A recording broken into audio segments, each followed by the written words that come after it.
26 જૂનથી telecom act 2023 એ દેશમાં લાગુ થઈ ગયા. આ એક્ટ પ્રમાણે તમે કેટલા સિમ કાર્ડ ખરીદી શકો, સરકાર ક્યારે તમારો ફોન ઇન્ટરસેપ્ટ કરી શકે, કોને બ્લોક કરી શકે, કોને કાયમ માટે મેસેજ ન મોકલવા દે, આ પ્રકારના તમામ નિયમો દર્શાવવામાં આવ્યા છે. તો 5 એવા મુખ્ય મુદ્દાઓ કે જે તમારે ટેલિકોમ એક્ટ વિશે જાણવા જોઈએ એ આ વિડીયોમાં આપણે સમજી લઈએ. સૌથી પહેલા તો આ કાયદો લાગુ પાડવાની જરૂર કેમ પડી?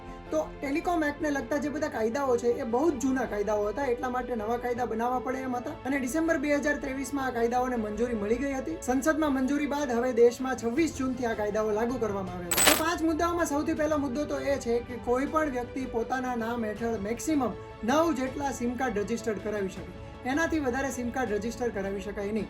એમાં પણ જમ્મુ કાશ્મીર અને નોર્થ ઇસ્ટના સ્ટેટમાં વ્યક્તિ માત્ર 6 સિમ કાર્ડ રજીસ્ટર કરાવી શકે. કોઈના નામ પર આનાથી વધારે જો સિમ કાર્ડ રજીસ્ટર્ડ હોય તો પછી એને પહેલી વખત 50,000નો દંડ કરવામાં આવે અને વારંવાર આવું બને તો 2 લાખ સુધીનો દંડ કરવામાં આવે એવી જોગવાઈ કરવામાં આવી છે. બીજો મહત્વનો મુદ્દો, જો તમારા ડોક્યુમેન્ટ યુઝ કરીને, તમારું નામ યુઝ કરીને કોઈ ત્રીજી વ્યક્તિ સિમ કાર્ડ રજીસ્ટર કરાવે છે તો એને 2 લાખ સુધીનો દંડ થઈ શકે છે અને 3 વર્ષની જેલ પણ થઈ શકે એવી જોગવાઈ કરવામાં આવી છે. ત્રીજો મહત્વનો મુદ્દો, કોઈ પણ પ્રાઇવેટ પ્રોપર્ટીઝ ઉપર ટેલિકોમ ઓપરેટર્સ કંપનીઓને સરકાર પરમિશન આપી શકે છે કેબલ્સ માટે અને ટાવર્સ લગાવવા માટે.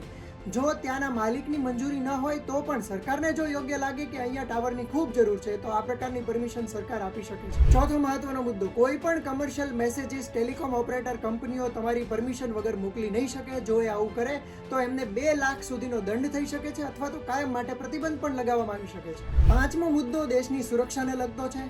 પબ્લિક મેનેજમેન્ટ, ડિઝાસ્ટર મેનેજમેન્ટ અને પબ્લિકની સેફટી માટે સરકાર એ કોઈનો પણ ફોન ઇન્ટરસેપ્ટ કરી શકે છે, કોઈના મેસેજીસ બ્લોક કરી શકે છે, એના કોલ પણ બ્લોક કરી શકે છે. આ પ્રકારની પરમિશન 10 જેટલી સરકારી એજન્સીઓ જેમ કે CBI છે, ED છે, IB છે એ બધાને પણ આપવામાં આવી છે, પરંતુ એમણે પહેલા ગૃહ મંત્રાલયની પરમિશન લેવી પડશે અને ત્યાર પછી જ કોલ ઇન્ટરસેપ્ટ કે બ્લોકિંગ જેવા પગલાં ભરી શકાશે. તો આ થઈ ગયા 5 મહત્વના મુદ્દા જે તમારે જાણવા જોઈએ. આ સિવાય સરકાર સ્પામિંગ વગેરેને લઈને પણ ચિંતિત છે, એટલા માટે જ પ્રાયર કન્સેન્ટ એટલે કે જો તમને કોઈ પણ પ્રકારના કમર્શિયલ મેસેજીસ મોકલવા માંગતા હોય તો એમણે તમારી પરમિશન લેવી પડે અને એ સિવાય તમને ફરજિયાતપણે જો ડુ નોટ ડિસ્ટર્બ જોઈતું હોય તો એ પ્રકારની પણ સુવિધા આપવામાં આવે, એ પ્રકારની જોગવાઈ કરવામાં આવી રહી છે. તો મિત્રો, ગુજરાત સમાચારના ડિજિટલ પ્લેટફોર્મ્સ ઉપર અને વેબસાઇટ ઉપર તમને આ પ્રકારની ઘણી બધી ઇન્ફોર્મેટિવ માહિતી મળી જતી હોય છે. જો તમે હજુ સુધી અમારા ડિજિટલ પ્લેટફોર્મ સબસ્ક્રાઇબ અને ફોલો ન કર્યા હોય તો અચૂકથી કરી લેજો અને આ પ્રકારના વિડીયોઝ જોતા રહેજો.